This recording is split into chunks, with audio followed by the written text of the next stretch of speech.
Why are we so angry about Nebraska football? Nebraska football 2025 is 6-2. It's October 27th, and there just seems to be a lot of angry people, even though we've won most of our games. We just beat Northwestern. And I got a response. I got a response to the Northwestern reaction video, and it said, John, I need some tips on how you got so calm this past 2 years. I'm like the old you, which I assume he means was a stark raving lunatic, and he hates it. He hates that he's like the old you, the old me. Okay, let's go back 2, 3 years. I mean, it's Rhule's third year, the magic third year. And you know what was happening 3 years ago? Well, we were at the end of the Scott Frost regime. I did a video about how I love the university, why I love Nebraska, why I love the University of Nebraska, because I felt like it gave me a good start on life and helped me prepare me for who I became. And it was, it was very beneficial. And I feel like I owe a debt of gratitude, and I love the place. Scott Frost, on the other hand, I mean, he kind of got his start at Nebraska. And what he did was shit all over everything. And that's how I saw it. And I took it very personal. And it really made me angry. It was the 2021 opener against Illinois where I really kind of figured out that he was never going to work out. We came into that game. Illinois sold out completely against the run. Nebraska's offense, he was calling the plays at that time, I believe. No, he had it. I don't know. But we did nothing to counter it. And then he made this comment later that Illinois came out in a front that they hadn't seen, and they had to throw half their playbook away or something like that. And it was like a 4-3 over or 4-3 under. I can't remember. Even odd, whatever the hell it was. And it wasn't that uncommon. And you looked at it, I really looked at it and thought, he's not even preparing for, I don't know what the hell he's doing, but he's not preparing his team. He's not preparing himself. He's going to fail. And for the next 2 years or whatever it was, I think he just shit all over Nebraska, which was kind of a shame because the 3-9 season where we lost so many one-score games, if he'd even put any effort into it, we probably would have been a halfway decent team. And here's the problem. He left the program covered in shit in the sewer. Okay. There's no real cleaning that up. There's not a better way to put that I know of. You can make excuses for him, but you're just making excuses for him. And before Matt Rhule was hired, what I said was, the next Nebraska coach doesn't have to win championships. I know that's blasphemy. And it's accepting mediocrity. We'll get to that later. The next Nebraska coach doesn't have to win championships. They just have to clean all the shit off this program. I say shit a lot, don't I? Well, it fits. There's has. I guess I have a better attitude because I think Matt Rhule's in the process of doing that. There's a lot of people that say, well, Matt Rhule leaves for Penn State, or if we fire him or something, we'll have to start all over. No, we won't. We won't start from the frickin' the sewer. Okay. We're not in the sewer anymore. We are 6-2 in 2025, a little over halfway through the season. And while this team has a lot of problems, there's a lot to feel good about too.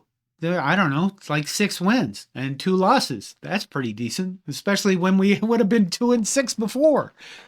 So I guess I don't understand why people are so angry. I guess I do. That's a lie. I understand that if you think that this is a finished product, and the media does a really good, that we do a really good job of selling the program over the offseason. We win the offseason, and then we come into and it's like you're sold a bill of goods. The offensive line isn't very good. The quarterback struggles. The defense can't put pressure on the quarterback. There's so many problems, but again, I think it's a way better team than we used to have. I think that it's going in the right direction. I feel a lot better about it. And I think that if I'm going to get philosophical on you. But I think if you go looking for shit, you're going to find it. Because have you seen college football? Have you watched it this year? Other than like Indiana and Ohio State, You have no idea who's going to win from one game to the next. You literally don't. Everybody's got dudes, everybody's got players, and it's a little insane.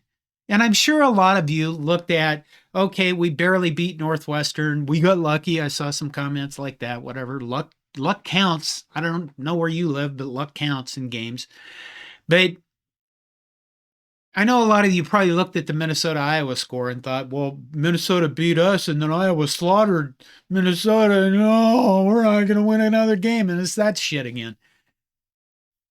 Listen, I don't know why we treat football players or teams like they're automatons and they're robots and they don't have feelings and they don't have emotions. Okay. If you don't go into a game correct here, you don't win. It doesn't matter how much talent you have. It doesn't matter what you do on the field. If it's not right here, you don't win. And Nebraska went into Minnesota taking Minnesota for granted and thinking, like Luke Lindenmeyer said, we're going to put on a show. And the assistants obviously didn't prepare for the game properly, and you lose. And they kicked our ass. And we spent like the fourth quarter walking around the field. Well, what happened to Minnesota against Iowa? Did you watch that game? Because it was over in like 6 or 7 minutes. Iowa drove right down the field, scored, got a field goal, and then they had a pick six. And that was it. And part of the problem was you brought a freshman quarterback into Iowa against Phil Parker's defense, and that is always going to have issues because Phil Parker's defense is like, I don't know, gold. You can count on it. And this is a bad comparison. Anyway, that game was over, and then Kirk went on to score 41 points because he could, and he hates PJ Fleck, and PJ Fleck scored 3 because he didn't want Kirk Ferentz to have a shutout, and he hates Kirk Ferentz. And that's what happened there. It doesn't mean this isn't transitive. It doesn't mean that Iowa is magically 60 points more better than we are. Are we going to lose to Iowa? I don't know. It hasn't happened yet. And that's the other problem that I have with people is they catastrophic. Number one, I think most of the people that post stuff like that, like we're not ever going to win another game, or we're going to lose to USC, or we're not beating anybody that's good.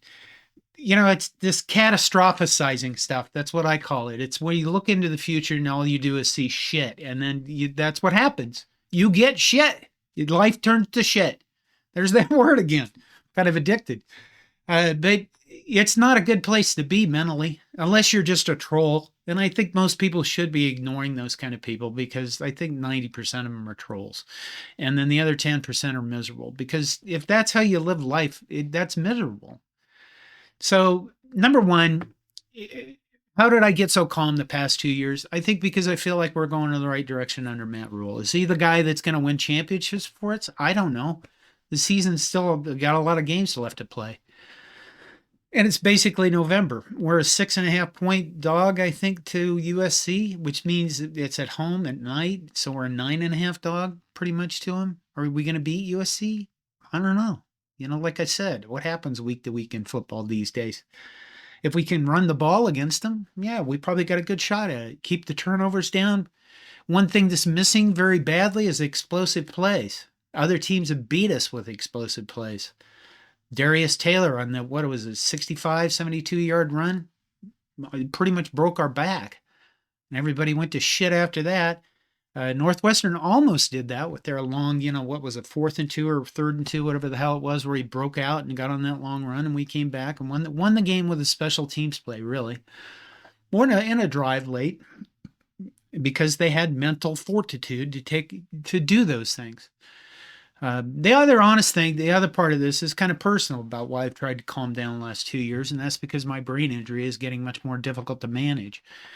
I get a lot more exhausted watching these games. The games that I tell you it's going to be like this forever. We don't get to watch games where we just maul people anymore, unless they're like Houston Christian, somebody that's so overmatched that we're going to kick their ass.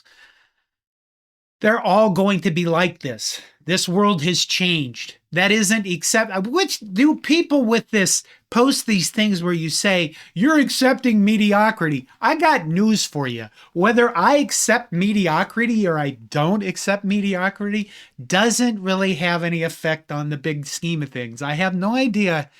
It's like if I go, I expect excellence and this is going to make a difference in the world. Not unless I personally control it. That's another thing. I could go into the serenity prayer thing, but I'll spare you that.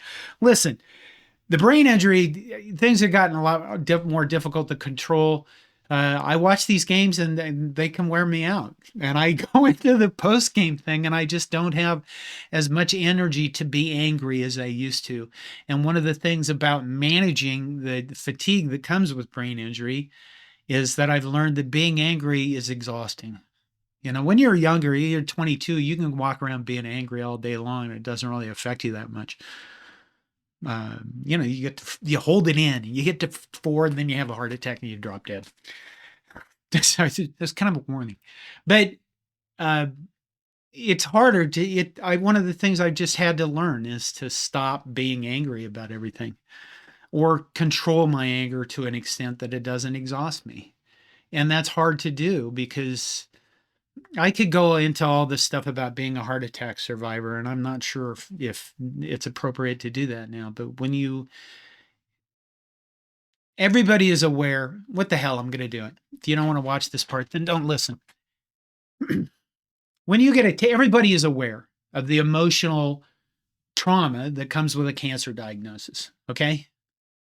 You get a cancer, you get told you get cancer, everybody's aware of how debilitating that is.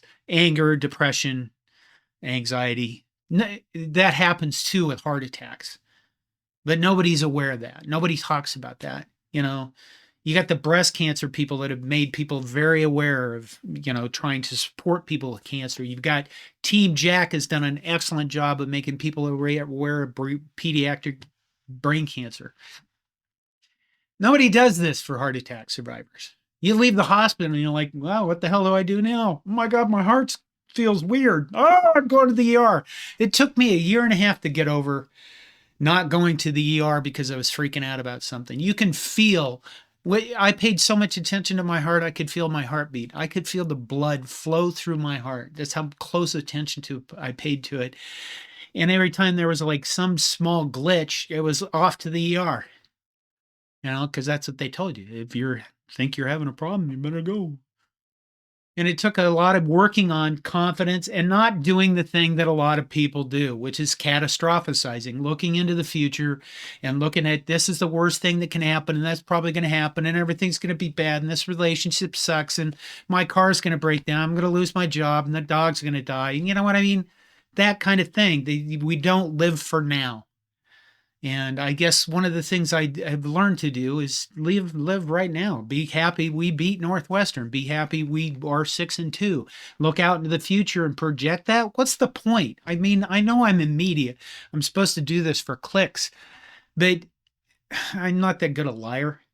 And when I look ahead to USC, I'm hopeful because I know we have a coach that actually is trying to do things. Matt Rhule has made. I'll leave the heart attack stuff behind. If you want to hear more about that, let me know in the comments. I think Matt Rhule wants this to be successful. That's the other thing. Has he made some head-scratching hires? Yeah. Why did he have Marcus Satterfield? Why was Ed Foley ever allowed to coach anything? Because I think, Mike Eckler coming in, it is Mike Eckler coming in, has made a massive difference to this team. Dana Holgorsen, take the Minnesota game out of it, and he's made a massive difference to this team, I think, too. You have some stuff you would need to work on. The offensive line coach, you gotta fix that this offseason. You can't just say, I need more money for offensive linemen. The coaching has to be there. The development has to be there. So, does he have things he has to fix? Yeah, but I think he's a guy that recognizes that and is willing to do it because he's already shown the ability to do that in the last 2 years. So I know my catchline is there is no hope, and I use that every once in a while when I get angry. But I don't think it's true now. I think here's the thing. I think even if we're not in the sewer, even if Matt Rhule was not the coach next year, I think there's still hope because I think we have a good structure built around Nebraska football. I think there's a lot of will, and that's important, as in willpower. I think there's a lot of caring. I think Nebraska fans are, by and large, we're still pretty damn loyal. We probably shouldn't be. Sometimes you wonder if we're lunatics. I guess fanatics. There you go. But I think there's a lot of hope around the program. I think there's a bright future for the program. College football is probably crazier than it's been, and that's saying something because I do a lot of history. I spend a lot of time reading old newspapers and doing research for my college football history channel. And it's always been insane. It's an insane sport, and I think it's crazier than it's ever been with all the money and the look at all the coach firings in the middle of the year. And you don't want to fire a coach right now because you don't want to compete in that marketplace. And if you hired somebody, everybody has the same like three guys. We got to have Lane Kiffin. We got to have Kirk. Just throw $1 billion at Kirk Cignetti, and he'll just want to come here. And that's the solution. Those aren't solutions. This is just silly. If I wish one thing would change about it, I would hope coaches' salaries would go down, and that's not going to happen. They're going to keep going up, even though we have to pay the players more. But I think that's about it. So I need some tips on how you got so calm this past 2 years. Live for the moment. Stop living for the future. Stop catastrophizing things. Stop worrying about the worst things that happen. I know that's damn difficult with Nebraska football because we've been through so much. But be happy you're 6-2. I don't care how you got there. I'll make one more comparison. If I had 3 kids. They're all band kids because I wanted them involved with music because I didn't get to learn how to play an instrument or learn how to sing. They're all 3 very much involved in music. But when you go to those recitals as a parent, when they start like they're in 6th grade and 7th grade, and you sit through these things and you're like, oh my God, this is terrible. Okay, that was football under Scott Frost. And then you get to like 8th and 9th grade, and every once in a while you go, it might sound like music. And then they get to 10th grade, and you're kind of like, this actually does sound like music. And then they get to be seniors, 11th and 12th grade. And you're like, this isn't so bad. This actually sounds like music. And if I had to look at Nebraska football, I'd say they're about the 10th grade right now. The 11th, 12th grade, can we make some things happen? Yeah, with luck, which counts, with coaches that can work around shortcomings, with coaches being better and players making plays. And we'll see what happens the rest of the season. But stop looking out there and going, oh, everything's a loss. Or either that or block those people or ignore them because they're miserable. And if you want to not be miserable, be like them. If you don't be like them. That's as easy as it gets. Okay, that's my advice for Nebraska football. Let me know what you think in the comments. Let me know why you're so angry. Or if you're angry about Nebraska football, why is it that you're so angry? I know it's not the 95 Huskers offensive line that could just tell people where they were going and blow people out of the way. And stop expecting it to be, because it's not going to be. That was a special time. There you go. That's my advice on stop being angry about Nebraska football. Hope you're all doing well. Hope it's a good week for everybody. Hope we beat USC. You can't spell suck without USC. That's still one of my favorite chants of all time. Love you all and thank you for the support. Go Big Red.